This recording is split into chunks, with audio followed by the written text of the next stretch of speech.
Hello, and welcome to the February 2016 webinar from the IEA Clean Coal Center. My name is Hermione Nalbandian-Sugden. I'm an author and analyst at the center. Our monthly webinars are based on our technical reports, which are available from our website, iea-coal.org.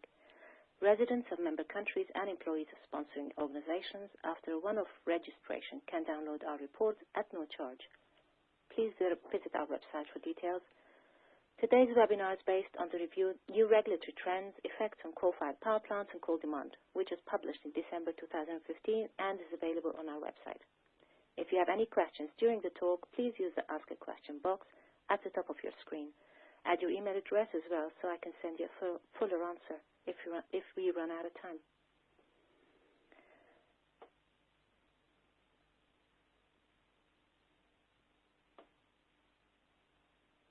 I will begin my talk today by discussing two main drivers for energy demand and, for the purposes of this review, coal demand. Then take a look at coal trade and the current status of coal as a primary energy source and a global power generation fuel. That will be followed by regulatory requirements and their effects on coal utilization, and finally the future of coal and therefore potential demand for coal. Population rise and economic growth are two main drivers for increasing energy demand. As you can see here, there has been a dramatic rise in population in the last century, especially so in the last 2 decades. New population forecasts from the United Nations indicate that the world population will continue to grow from 7.3 billion today to about 9.7 billion in 2050. The world's population distribution by region from 1800 to 2050 is shown in this figure. According to the United Nations projection, more than half of the growth will be in Africa, where the population is set to double to 2.5 billion. India will surpass China as the world's most populous country in 2022 and peak at 1.75 billion 4 decades later. China's population will peak at 1.4 billion in 2028. Long term, by 2100, the planet's population is expected to surpass 11 billion. So demand for energy will continue to grow, and despite all conservation efforts and efficiency drives, the growth will be substantial. Moving on to the second driver for increasing demand for energy, you can see here the world economic growth in the last 6 decades in real gross domestic production, which measures the value of economic activity, usually within a country, in this graph within the world, in $1 million of purchasing power parity. Rapid development of electricity production occurred in the last century. Electricity allowed social and economic development throughout the world, and particularly so in industrialized or more developed regions, including Europe and North America, Australia, New Zealand, and Japan. Everyone acknowledges that electricity revolutionized industry, transport, construction, and the municipal economy. It has also improved the standard of life dramatically, especially in the more developed countries. As with population rise, the greater economic growth is forecast to be in the developing or currently less developed countries, including Africa, Asia, of course excluding Japan, and Latin America. The outlook for 2060 illustrates the noted growth of India and a continued shrinking in Europe. From 2030 to 2060, India's share in the global economy is forecast to increase by 70% to a percentage share of 18.2%. China's economy is forecast to become inert, that is, stay at the same proportion as it is expected to have in 2030. The European share in 2060 is forecast to decrease to 8.8% of the global economy, which represents half of its present share. The economy in the USA is expected to continue to decline, but moderately so, and hold an estimated 16.3% share of global economy in 2060. There is a strong correlation between energy consumption and economic growth, and so it is broadly accepted that electricity plays a key role in achieving economic growth. Now consider the distribution of economic growth in different regions of the world, especially in the last 2 decades. Although Asia's percentage share of world real gross domestic production exceeded that of Europe and Americas, according to the International Monetary Fund and the World Bank, the nominal GDP per capita in US dollars in 2010 for Asia was around the 2,700, compared to, for example, in Europe, 25,000. The disparity in per capita electricity consumption and per capita income in key countries is highlighted in this figure. Note that 1% of the Chinese population still has no access to electricity, and the percentage much higher at around 25% in India. Although Africa is not represented in this graph, I believe it is worth noting that, according to the World Bank, only about 24% of the population of sub-Saharan Africa has access to electricity.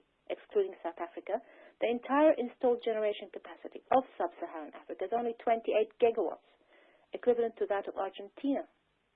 To put it in perspective, in 2014, 1.3 billion of the world population had no access to electricity, and 2.6 billion relied on traditional fuels such as dung and wood for cooking.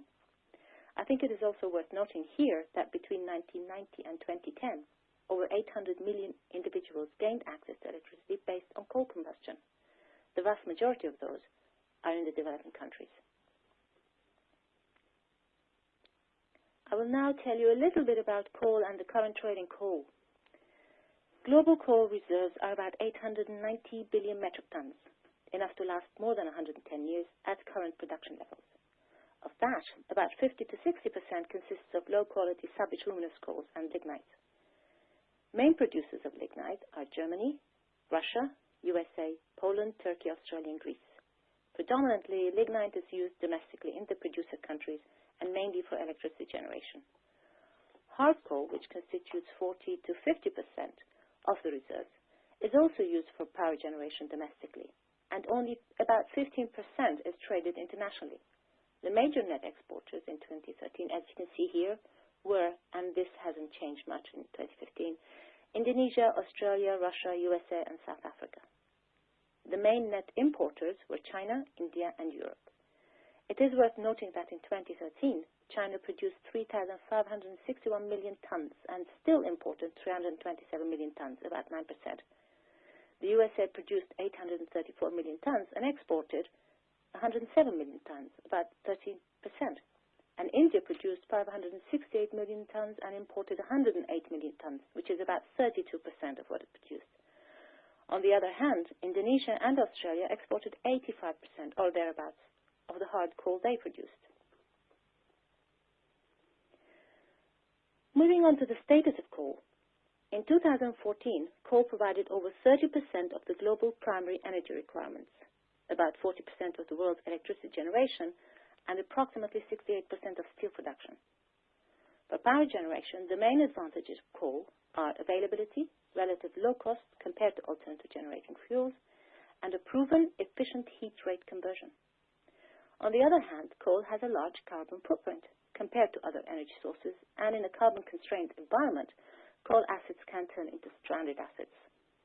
The term stranded assets refers to the unexpected devaluation of an asset. For coal, this could happen because of physical barriers, such as getting the coal out of the ground and transporting it to the market, or a reduction in the demand for coal that makes the cost of extraction unviable. The percentage share of coal in power generation in descending order in the top 12 countries throughout the world is given in this table. As you can see, developing or less developed countries were far more dependent on coal for power generation in 2014 compared to the more developed countries. This trend is expected to continue for the foreseeable future. In 2015, there were more than 3,500 coal-fired power plants around the world, with more than half of those in India and China. The review presents the status of coal from international and regional perspectives, as in Asia, Africa, Europe, and North America, and details the situation in several countries, including Australia, South Africa, China, India, and so on. I am restricted with time here, so I suggest reading the review for region and country-specific details. This figure illustrates the age and size profile of the globally installed coal-fired power plant fleet, which consisted in 2012 of more than 1,600 gigawatt generating capacity in total. The figure shows a very steep increase in the net power generating capacity from coal-fired power plants between 2007 and 2012, in particular for large power plants above 300 megawatt capacity. Based on the available data, more than 1/5 of the currently installed fleet worldwide is younger than 5 years old, and more than half the installed capacity is younger than 20 years. The majority of those are in Asia, while the average age of coal-fired power plants in Europe is around the 30-year mark, and in the USA is about 40 years. I want to note here that the World Energy Council in 2014 considered that, and this is what they said exactly, calling for divestment from coal does not recognize the reality of growing energy demand, the continuing role of coal, and the importance of technology in enabling coal use to be compatible with global efforts to reduce emissions. As you can see here, coal accounted for nearly half of the increase in world energy use over 2000 to 2010, with a global contribution this century that's comparable to the contributions of nuclear, renewables, oil, and natural gas combined.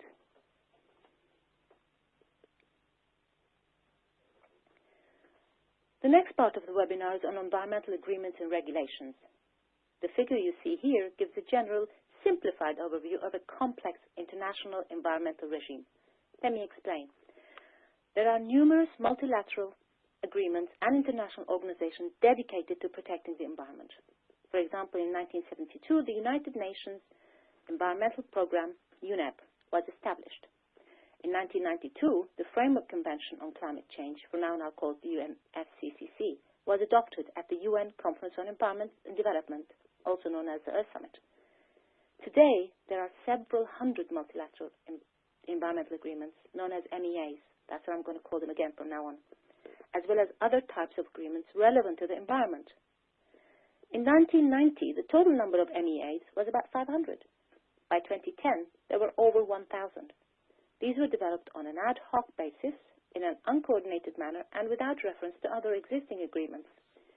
Each agreement has its own secretariat, technical working group, and regular sessions. In the absence of a coherent strategy, numerous other environmental organizations, bodies, and programs have emerged. The result is a bewildering system. The ineffectiveness of these agreements is attributed partly to a lack of political will, but partly to institutional shortcomings within the environmental governance systems. MEAs are purpose-built agreements aimed at particular topics with limited rather than open-ended mandates and scopes. Many such agreements have been negotiated across the spectrum of policy clusters, including the atmosphere and climate change. One of them is the UNFCCC. The plenary body for the United Nations Environment Programme, MEAs, is known as the Conference of the Parties, or what's known as COP. COP comprises representatives from each party or country and is typically designated as the primary decision-making authority for the treaty. As you've seen, there are many bodies that address the control and reduction of anthropogenic CO2 emissions, including the annual International Conference of the UNFCCC parties. The main objective of which is to negotiate an international agreement for the reduction of global carbon dioxide emissions by at least 50% by the year 2050 from 1990 levels, and to limit the global level of greenhouse gas concentrations in the Earth's atmosphere to 450 parts per million of carbon dioxide equivalent. Reaching this objective would require the agreement of all countries to take the necessary actions, as well as to invest heavily in the global energy sector and assist developing countries to install carbon dioxide reducing technologies, whilst acknowledging that all these activities would entail increases in energy costs. This is a very busy slide, but bear with me, it just gives you the details about COP21. The most recent UNFCCC COP21 negotiations took place in November-December 2015 in Paris, France. They resulted in a new international climate change agreement that covers most countries in the world. It is worth noting here that to date, past measures discussed and adopted have proven insufficient, and the emissions of greenhouse gases, particularly CO2, continue to increase. Some reduction in CO2 emissions growth rate occurred in the OECD region, but the growth rate accelerated in the non-OECD countries, particularly in China and India. Nevertheless, in 2011, carbon dioxide emissions in OECD countries were highest in the USA and Japan. In non-OECD countries, the highest emitters were China, India, and the Russian Federation. In the next part of this webinar, I shall talk only about EU legislation that impacts coal, again, because of the limited time available here. For other regions, other agreements, you'll have to read the report. There are two types of EU legislation, primary, as in treaties, and secondary, as in a collection of decisions made by EU institutions. Within the secondary type, there are three different means of legislation: regulations, directives, and decisions. Recommendations and opinions are categorized in the secondary type, but are not legally binding. A regulation applies directly to each member state. It acts as a law and immediately binds member states and individual citizens. Transposition for incorporation into national legislation is not necessary. A directive is the most frequently used legal act within Europe and is binding for each member state at which it is directed. Although an aim is defined, such as a reduction target, the choice of form or means to achieve that target is left to internal agencies. A directive must be incorporated into national legislation within a specified period. Sorry. A decision is aimed at specific target groups such as member states or corporate bodies. It is also immediately binding. The recommendations and opinions, although not binding, carry political weight. Historically, individual countries within Europe set their own national emission legislation, with the stringency of this legislation varying quite significantly from country to country. The review covers the legislation relevant to coal-fired power plants. These include the Large Combustion Plants Directive, LCPD, the Integrated Pollution Prevention and Control Directive, the IPPCD, and the most recent Industrial Emissions Directive, the IED.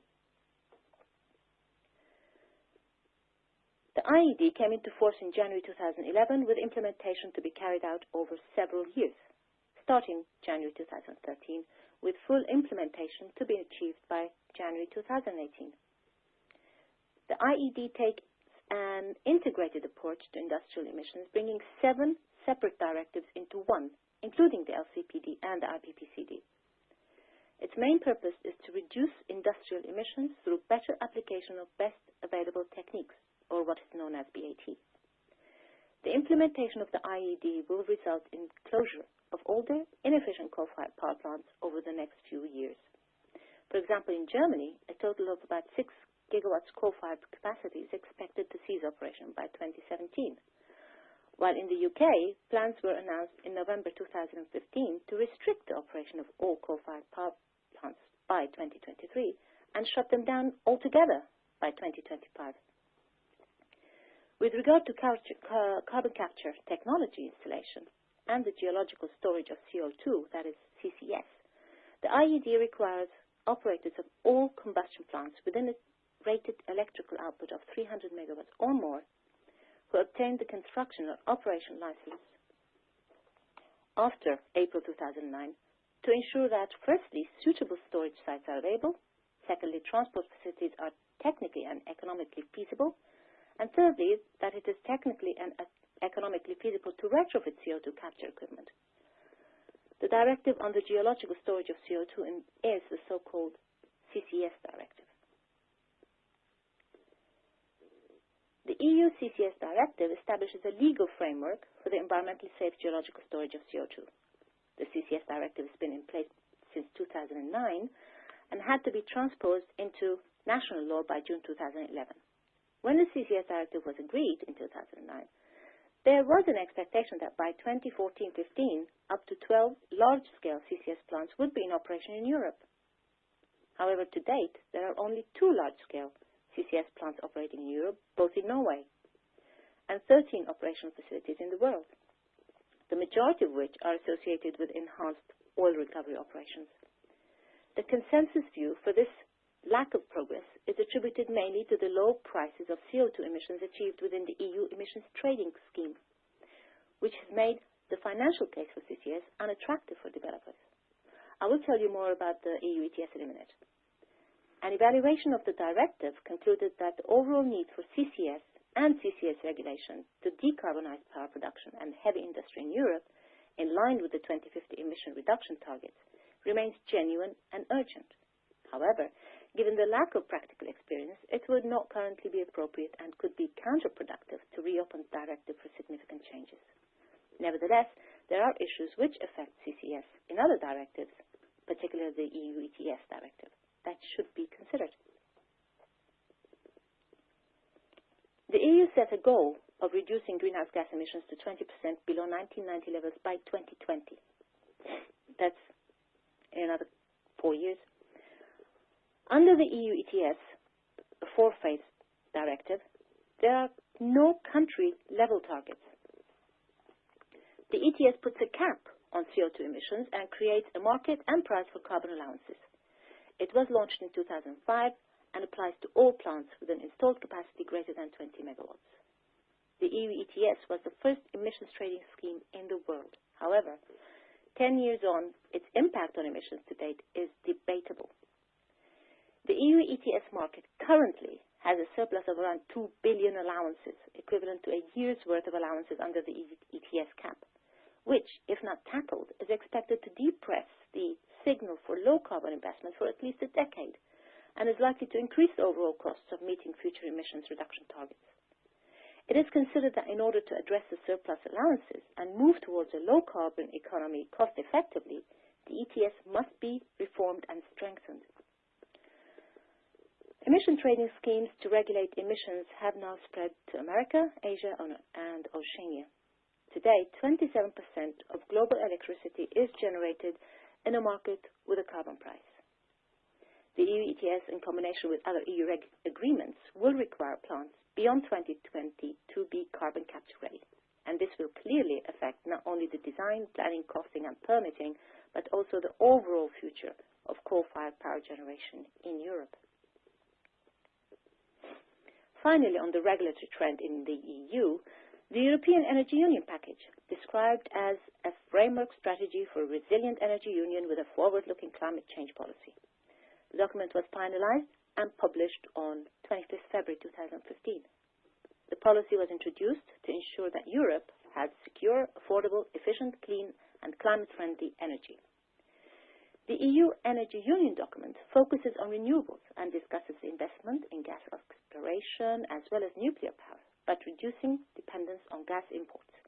The document considers that in order to reach the Energy Union goal, EU member states have to move away from an economy driven by fossil fuels. Gas is a fossil fuel and is discussed extensively in the document. Coal, another fossil fuel, is not mentioned in the document, despite the fact that, and according to the European Commission website in 2015, and I am reading exactly what it says on the website verbatim here, coal accounts for about a quarter of all electricity production in the EU and is also an important fuel for industrial processes like steel production. As a cheaper and more readily available alternative to other fossil fuels such as natural gas and oil, coal forms an integral part of the energy mix of many EU countries. It also helps some EU countries reduce their dependence on imports. That's what the document says. The website says, sorry. Now, I'm using this bar chart to illustrate the dependency point. The Energy Union policy document highlights that in 2015, the EU imported 53% of its energy at a cost of around 400 billion euros, making it the largest energy importer in the world. Several member states depend on a single external supplier for their gas imports and therefore are vulnerable to supply shocks. The energy map within the European Union region is consistent and all EU states face the same 6 critical uncertainties and need for action issues. These are Russia and the situation with the Ukraine, energy prices, climate framework, renewable energies, EU cohesion, and energy subsidies. However, the issue and potential future of coal utilization varies substantially in different parts of the EU. This is an effect of coal resources and the strategic meaning of the fuel in some EU countries, both in the energy sector and the economy as a whole. For example, in Poland, where coal is abundant and is the main fuel in power generation. Also, for example, in 2011, only Poland and the Czech Republic were not net importers of coal. For the whole EU 28, the average dependency on coal imports was about 62%, gas higher at 67%, and 85% for oil. In short, Europe's dependency on fuel imports is greater for oil as well as gas than coal, thus raising rather important questions of fuel availability, sourcing, stability, cost, and therefore energy mix and security of supply. There is more on that and on coal pricing in the report. The effect of such increasingly more stringent regulation on emissions from coal combustion, not only in the EU, as I've shown, but throughout the world, has resulted in a drive for greater efficiencies, as well as the application of control technologies to minimize emissions. In some parts of the world, power providers are required are mandated to construct state-of-the-art advanced power plants in new projects or invest in retrofitting best available pollution control technologies in existing facilities if they wish to continue running them. The general layout and control technology of such plants is shown in this diagram. The result has been a substantial reduction in air pollutant emissions throughout the world, including NOx with primary measures such as low-NOx burners and secondary measures such as selective catalytic reduction, particulate matter control with electrostatic precipitators and or fabric filters, and sulfur dioxide control with flue gas desulfurization. I discussed the status of environmental legislation, coal utilization by region and by country in the review, but again, as I am restricted with time here, I will not go into the details. Also, a visit to the Emission Standards Database on the Clean Coal Central website will provide you with the latest environmental regulations country by country. If you're interested to know more about pollution control technologies, see the Clean Coal Technologies Database on the website, or the many Clean Coal Central reviews on the subject. The more topical issue today is climate change and greenhouse gas emissions, so that is the area discussed in greater detail in the review and here. As I said before, the combustion of coal results in relatively high greenhouse gas emissions compared to other fossil fuels such as gas. There are technologies that deal with these emissions, but they remain at demonstration level. Coming to the future of coal. To begin with, despite the recent decline in coal-fired power generation in the USA and the slowing down of the coal-fired power plant construction program in China, coal retained its 40% share of power generation globally in 2015. Coal demand growth, however, has faltered since 2012. Global coal consumption grew by 0.4% in 2014, well below the 10-year average annual growth of 2.9%. Projections are that coal will change from being the fastest growing fossil fuel since 2000, which was about 3.8% per annum, to the slowest growing fuel from 2013 to 2035, to about 0.8% per annum.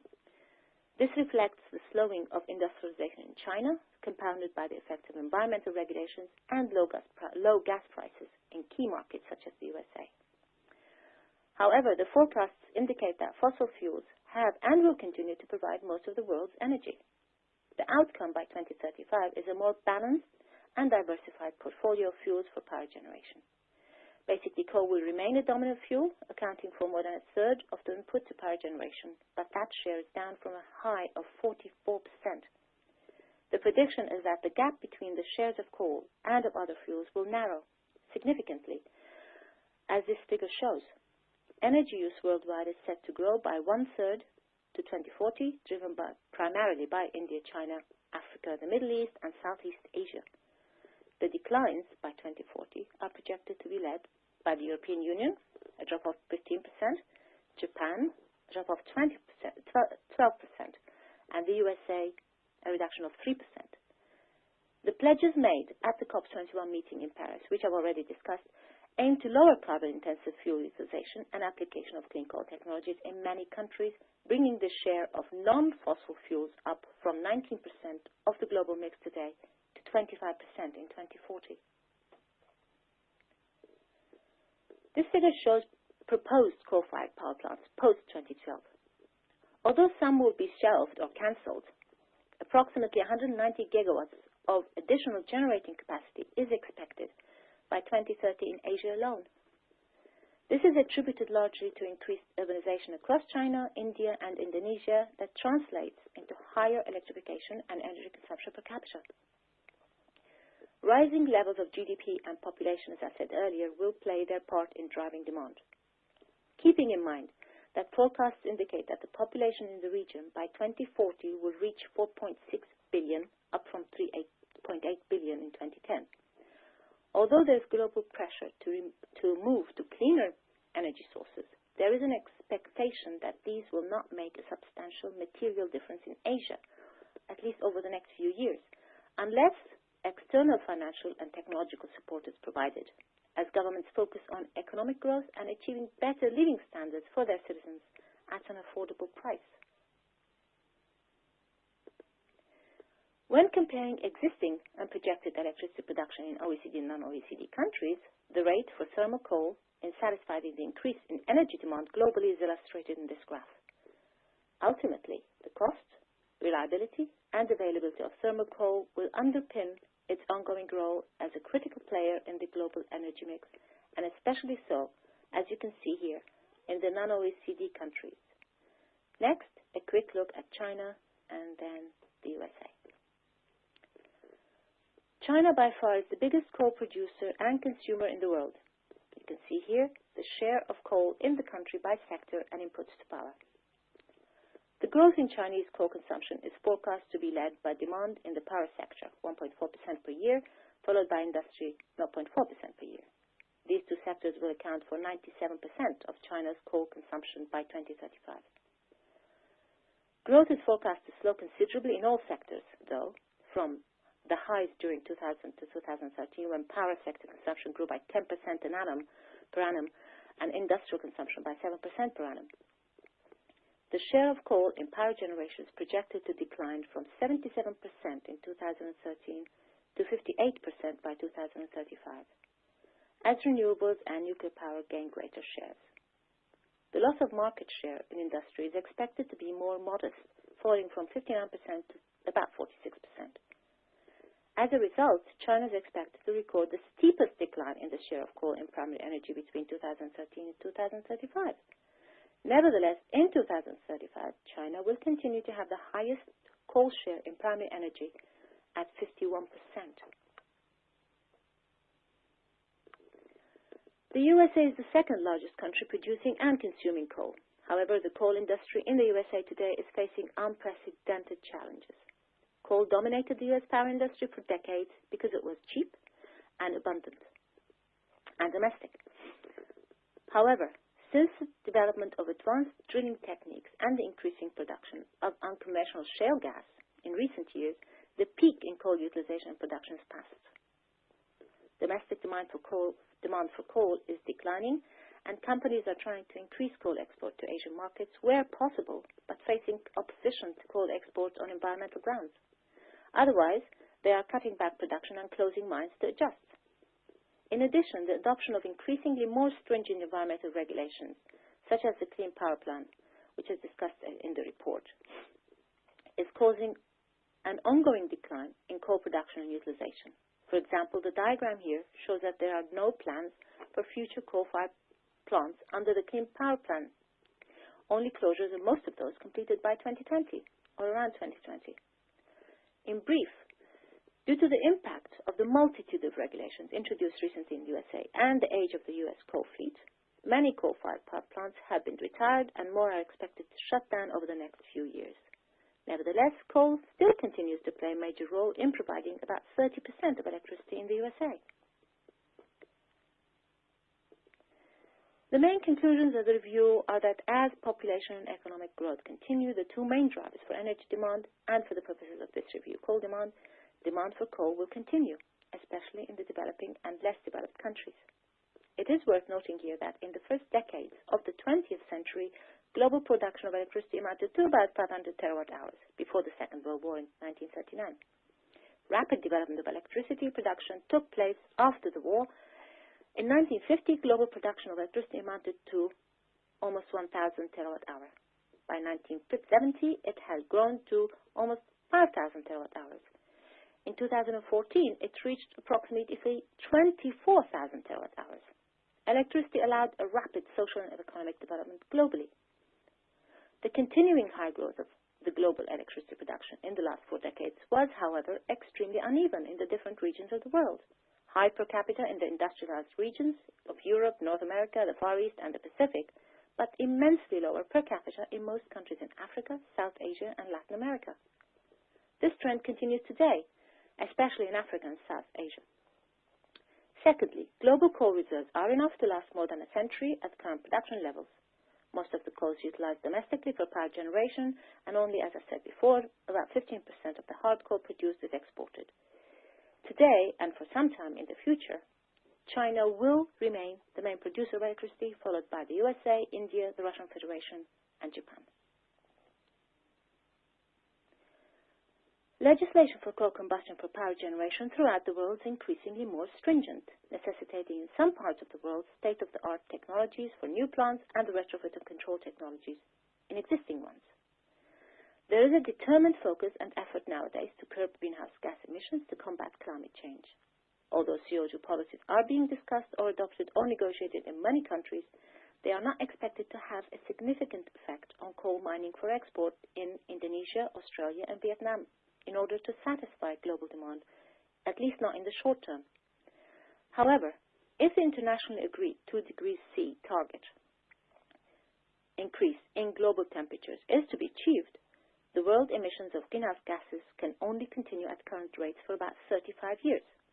Now, this means that coal utilization will have to cease at the end of that period, that is 2050, or 80 to 90% greenhouse gas emissions reduction be achieved by deploying carbon capture and storage at all facilities. The scenario, I'm sure you will agree with me, is challenging, as CCS will need to be commercialized and installed rapidly on a wide scale. Otherwise, new generating options must be installed by 2050 to replace all existing coal-fired power plants in order to support not only the current but also the future increase in demand for electricity. The second point is about coal demand, which is forecast to decline in all OECD regions, particularly in the USA, where a significant reduction of about 1/3 in coal-fired power generation is expected to occur in the next decade. The forecast for coal demand in developing countries, on the other hand, is an increase by about 1/3 by 2040, with significant growth, as I said before, in Southeast Asia and India, Africa and Brazil. Coal demand in China is expected to, or said to peak in 2030. However, to put that in perspective, if China wishes its CO2 emissions to peak around 2030, as agreed with the USA in 2014, and achieve a target of expanding total energy consumption to come from zero emission sources to around 20% by 2030, it would have to deploy an additional 800 to 1,000 gigawatt of nuclear, wind, solar, and other zero emission generation capacity by 2030. That's less than 16 years. This equates to more than all the coal-fired power plants that exist in China today. A monumental task.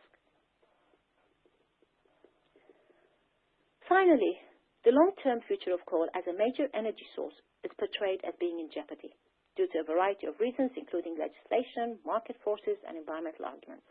However, despite these pressures, there are currently no viable immediate substitute to match the relatively low cost, availability, reliability, and scale of electricity production provided by coal-fired power plants globally. Although consumption will decrease, the consensus is that coal will remain an essential fuel, especially when addressing the current lack of access in many regions in the world to energy services such as electricity and subsequently a better standard of life. Keep in mind that although the focus in developing countries, and rightly so, is on improving the economy and standard of life, policymakers are advocating and promoting, and in some cases mandating, the deployment of modern advanced combustion technologies in new coal-fired power plants and improving the efficiency of existing ones. Applying such policies will result in achieving higher plant efficiencies and accordingly reduce all emissions, including air pollutant and greenhouse gas air pollutants, NOx, SOx in particular matter, and greenhouse gases. However, without continuous monitoring and enforcement of standards, legislative requirements have no impact and therefore may be ineffectual. Thank you. That's the end of the webinar. I shall now read your questions and answer them as time allows. I have one question. Do you have any feel for what proportion of the proposed new coal plants will actually go ahead? Okay. I couldn't say exactly what proportion would go ahead globally. However, I'll give you an example. In the United States in 2007, there were quite a large number of coal-fired power plants that were in the process of permitting or pre-permitting. However, there are websites available out there, and I could send you, if you have left your email address, I'll send you the URL for that website, which shows you the number of coal-fired plants that were cancelled. There were so many of them that were supposed to be built But as I said, with exploration and production of shale gas, they were all cancelled practically. I believe there's about 4 or 5 remaining today. As for Southeast Asia, for example, or the ASEAN countries, the plans will go ahead as far as I can see from the documents that I have studied, because the coal is the only option they have. They don't have gas, they don't have electricity or oil, and even in countries like Indonesia, where there is a lot of gas and coal, the country is basically planning on building coal-fired power plants and exporting its gas.